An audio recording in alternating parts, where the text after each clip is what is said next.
The data is gone.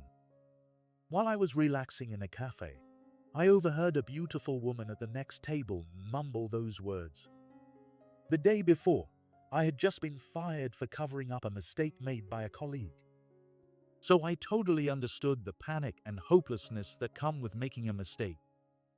As a former engineer, I offered to help her and quickly restored her lost data. As we continued talking, a connection between me, the woman, and my colleague Joseph became clear, and my life took a complete 180-degree turn. Hello everyone. Welcome to Revenge Office. Today I'm going to share a new story with you. Let's get started. My name is Tom Wilson. I'm 46 years old, and I work as the assistant manager in the engineering department at Reynolds Corporation. I started this job after changing careers at 30, so it's been 16 years now. Time really flies. Joseph Taylor, my colleague who's 3 years younger than me, has also started to be mentioned for a promotion. Our company doesn't follow a seniority system, so the harder you work, the faster you rise through the ranks. Joseph, despite being younger than me, is incredibly sharp and excels at everything he does. We work for a company involved in the food and beverage industry, and we've handled all kinds of projects over the years. Honestly, there's a lot of overtime, and sometimes I get called into client meetings out of the blue after work. Because of all the overtime, it's a pretty hectic job. Still, the reason I've stayed in this job is because the pay is much better than most people my age. I have a lot of hobbies, and I spend quite a bit of money on them during my days off, but I still manage to save quite a bit. I've been saving for the day I get married, but now that I'm 46, maybe I should just give up on marriage. Lately, that's all I've been thinking about. While I was struggling with these thoughts, something happened that pushed me even further into despair. Shortly after my 46th birthday, my colleague Joseph came to me for advice. Tom, can we talk for a minute? What's up? You look serious. Well, I really messed up this time, that project, which no mistake is allowed in. With that, Joseph began to confess that he had made a huge mistake. Actually, recently, at Reynolds Corporation, we've been handling a project bigger than anything we've ever worked on before. Joseph and I are in the engineering department, and we're mainly responsible for system revisions and improvements requested by the client. Joseph is the primary lead on this big project, while I've been assigned as his assistant. Since it's Joseph's responsibility, I usually don't have to get too involved. But judging by the look on his face, I might need to step in more than I thought. I already delivered it, but then I realized there was a mistake. In that case, why don't you tell the client and have them send it back? They probably won't be too upset. That's the thing. I accidentally sent the system to another client instead. I was speechless. I couldn't believe Joseph had made such a basic mistake. And on top of that, he said it was sent to a completely different company. Apparently, the client had already seen the new system meant for someone else and had been calling Joseph non-stop. Joseph had been dodging the calls, pretending to be too busy, but they were also sending emails demanding an explanation. What am I gonna do? My third kid is about to be born. If I get fired over this, it'll be okay.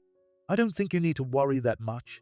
If you apologize sincerely, I'm sure they'll understand. But the client's already furious. Joseph never misses his work checks, so a careless mistake like this is extremely rare for him. Look, I'll help you apologize. Let's just calm down for now. Yeah, you're right. That's what I'll do. The next day, before apologizing to the client, Joseph and I decided to report the situation to our department manager. What do you think the manager will say when we report this? He's definitely going to be furious. Just as Joseph and I were about to go and apologize first thing in the morning, the manager suddenly approached us and said something shocking. You really did it this time. I'm sorry. No, not you, Tom. Aren't you going to apologize? For some reason, the manager was directing his anger towards me, the assistant. It was at this moment that I should have realized. This was a trap set to bring me down. I'm sorry. I heard you try to steal Joseph's credit and made a mistake in the process. Wait, what? What's that supposed to mean? According to the manager, someone had told him that I was the one who made the mistake. And not only that, I had supposedly stolen Joseph's project to take credit for it and boost my own chances for promotion. I would never do such a thing. The only truth here is that I didn't double-check everything as his assistant. So, you're trying to pin the mistake on Joseph? That's a misunderstanding. I had no idea why this was happening. But what I did know was that I was being set up as the bad guy. Manager, who told you something like that? It came in an anonymous email this morning. That's obviously a lie. Why would you believe it? Joseph, realizing I was being blamed, immediately tried to defend me. But then the manager said something that left us both frozen. Regardless of who's at fault, this mistake is unforgivable.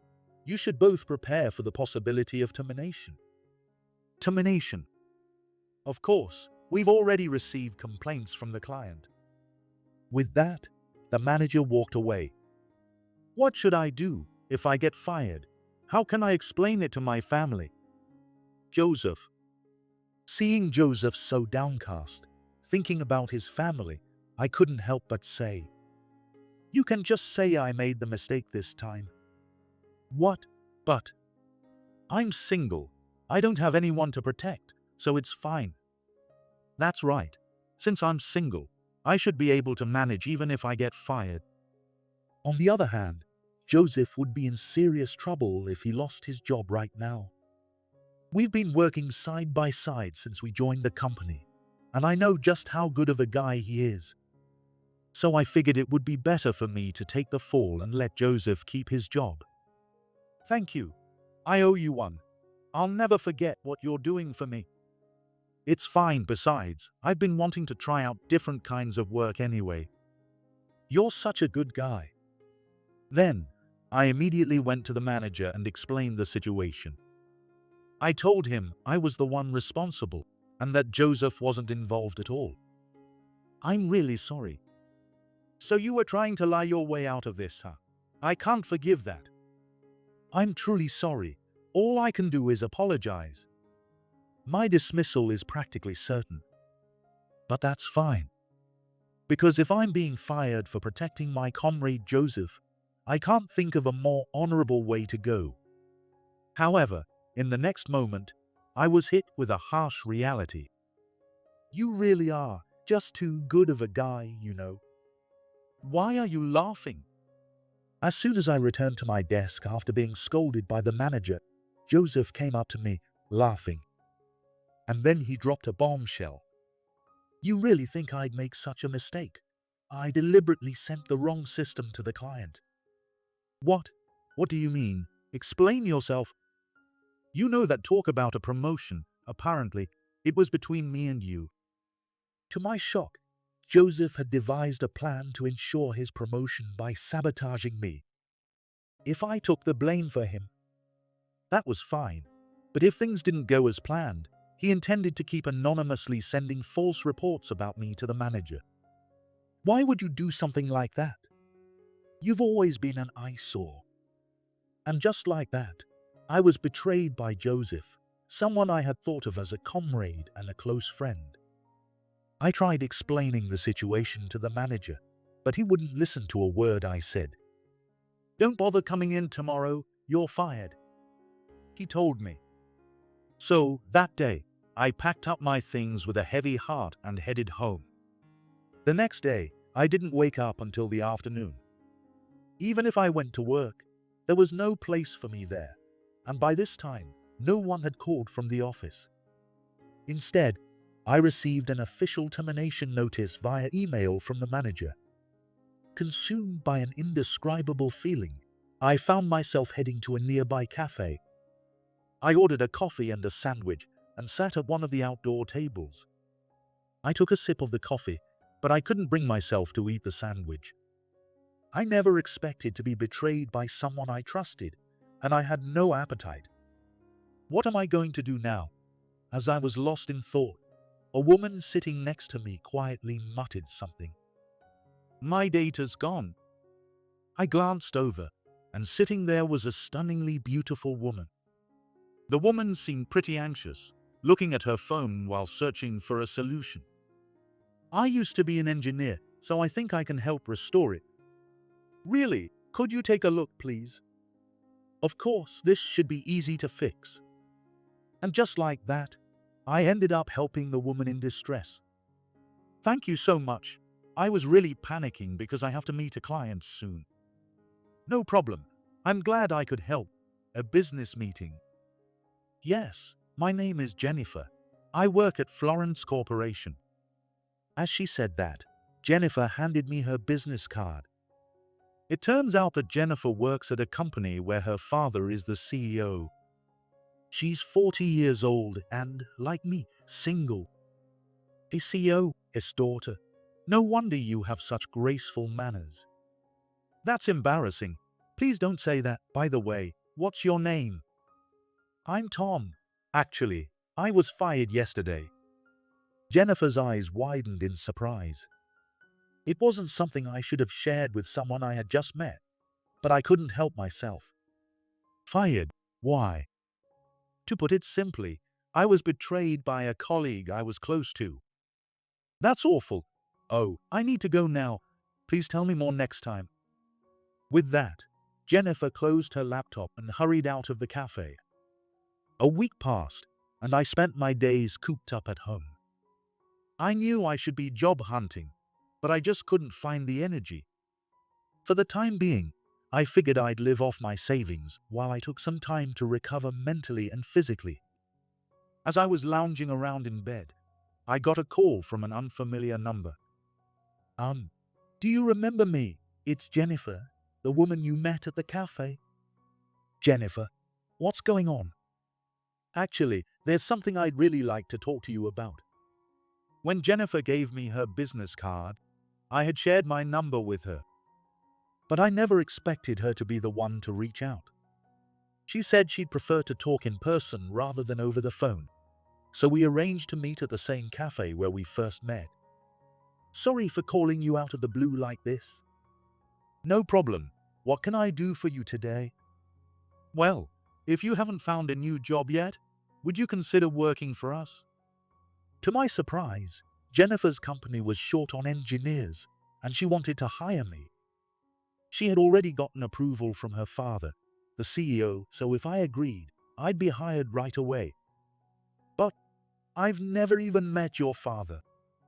When I told him about how you helped me, he said yes immediately. I thought about it for a while, but in the end, I decided to accept Jennifer's offer. 2 months passed. I stayed busy, and the incident with Joseph had almost faded from my mind. But then, out of nowhere, Joseph called me. "Hey, it's been a while. How've you been?" "I'm doing fine. Why are you calling me?" "I was just curious how you're holding up. Got a new job yet?" It was clear Joseph called just to be sarcastic. "Sorry to disappoint you, but I found a new job pretty quickly and have already started working." "Oh yeah, where are you working now?" "At Florence Corporation. You know it well, right?" Joseph didn't respond. It seemed like he was at a loss for words. And that made sense. Florence Corporation was the company Joseph had always said he wanted to join. Not only that, but it's also the parent company of Reynolds Corporation, where he works. "You're telling me you got hired at Florence Corporation? Stop messing around." "It's true. There's a company gathering coming up soon, right? I'm sure we'll run into each other there." "Don't lie. You're just bluffing, aren't you?" It seemed he thought I was lying about working for the parent company. Joseph kept denying what I said and eventually hung up on me. 2 weeks later, The gathering between the parent company and the subsidiary took place. As soon as I arrived, Joseph came over with a smug grin on his face. "This area is off limits to outsiders, you know." "Oh, wait, are you working as event staff?" "What are you talking about? I told you, I work for Florence Corporation." "Come on, stop with the lies, it's embarrassing." It seemed Joseph thought I was pretending to work for the parent company by posing as event staff. But I wasn't. At this point, I knew denying it further wouldn't change his mind. Just as I was thinking that, I saw Jennifer approaching from a distance. "Is that Jennifer? She's even more stunning in person." "Tom, you're already here." "What? You know Jennifer?" Seeing the CEO's daughter talking to me clearly made Joseph nervous. He finally started to realize I was telling the truth about working at Florence Corporation. "I told you, I work for Florence Corporation." "No way, you actually." "Tom, who's this person?" Jennifer looked at us with a puzzled expression. And then, I introduced Joseph like this. "He's the colleague who framed me and got me fired." "Oh, so you're the one." "What are you talking about?" Jennifer, who knew all the details of my dismissal, shot Joseph a look of pure contempt. Joseph, realizing that the woman he admired knew about his misdeeds, started to break out in a cold sweat. "I'm fully aware of everything you did. I've already told my father, and we're currently discussing how to handle it." "I don't know what you're talking about." "You know exactly what you did to Tom. We won't forgive you for it." It seems that an internal investigation had been conducted at Reynolds Corporation without my knowledge. They were looking into why I was suddenly fired and who had set me up. "We've received multiple testimonies saying you were jealous of Tom." "Who said that?" "I can't reveal that, but soon enough, the truth of what you did will be clear to everyone."